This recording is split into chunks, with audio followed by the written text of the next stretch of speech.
H-1B visa దరఖాస్తుదారులకు America shock. ప్రతి ఏడాది $1,00,000 కట్టాల్సిందే అంటూ నిబంధన. విదేశాలపై ఆధారపడ్డమే మన ప్రధాన శత్రువు. యుఎస్ నిబంధనల నేపథ్యంలో ప్రధాని కీలక వ్యాఖ్యలు.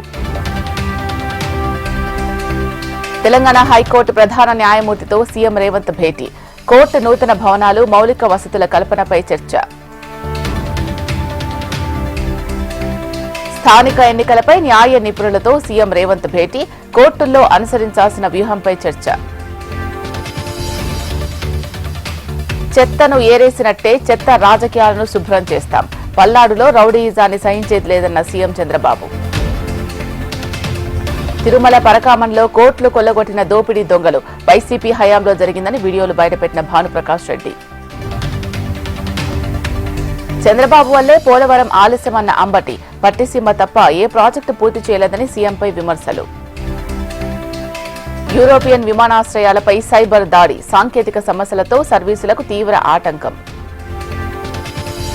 మోహన్ లాల్ కు దాదా సాహెబ్ ఫాల్కే అవార్డు 2023 ఏడాదికి గాను ఎంపిక చేసిన కేంద్రం. అధికారులతో సీఎం రేవంత్ సమీక్ష. మేడారం అభివృద్ధి ప్రణాళికపై చర్చ. కిషన్ రెడ్డిని నిందించడం రేవంత్ మానుకోవాలి. బీజేపీ చీఫ్ రామచంద్రరావు హితవు. 100 మందితో చర్చించాకే నిర్ణయం. కొత్త పార్టీపై కవిత సెన్సేషనల్ కామెంట్స్. జనాల్ని పీక్కు తింటామంటే ఊరుకునేది లేదు. ఓజీ టికెట్ రేట్స్ పెంపుపై అంబటి ఆగ్రహం. చలో మచిలీపట్నం ర్యాలీపై పోలీసుల యాక్షన్. పేర్ని నానితో సహా 400 మందిపై ఎఫ్ఐఆర్.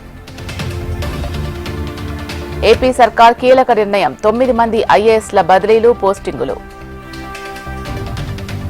అక్టోబర్ 1 నుంచి అలయన్స్ ఎయిర్ విమాన సర్వీసులు. కేంద్ర మంత్రి రామ్మోహన్ నాయుడు ప్రకటన.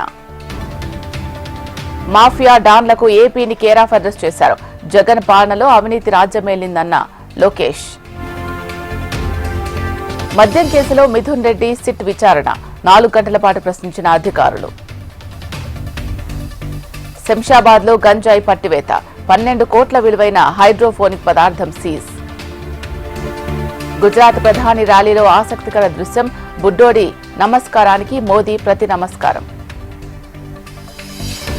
రాంచీలో ఉగ్రవాద మూలాలు. విద్యార్థి ముసుగులో ఐసిస్ కోసం బాంబులు. మన అతిపెద్ద శత్రువు విదేశాలపై ఆధారపడ్డమే. ట్రంప్ ప్రకటనపై ప్రధాని మోదీ కీలక వ్యాఖ్యలు. నార్త్ ఇండియాపై వరుణుడి ప్రతాపం. ఉత్తరాఖండ్, హిమాచల్లో వర్ష బీభత్సం. నేడు India Pak big match. Super 4లో తలపనున్న ఇరు జట్లు.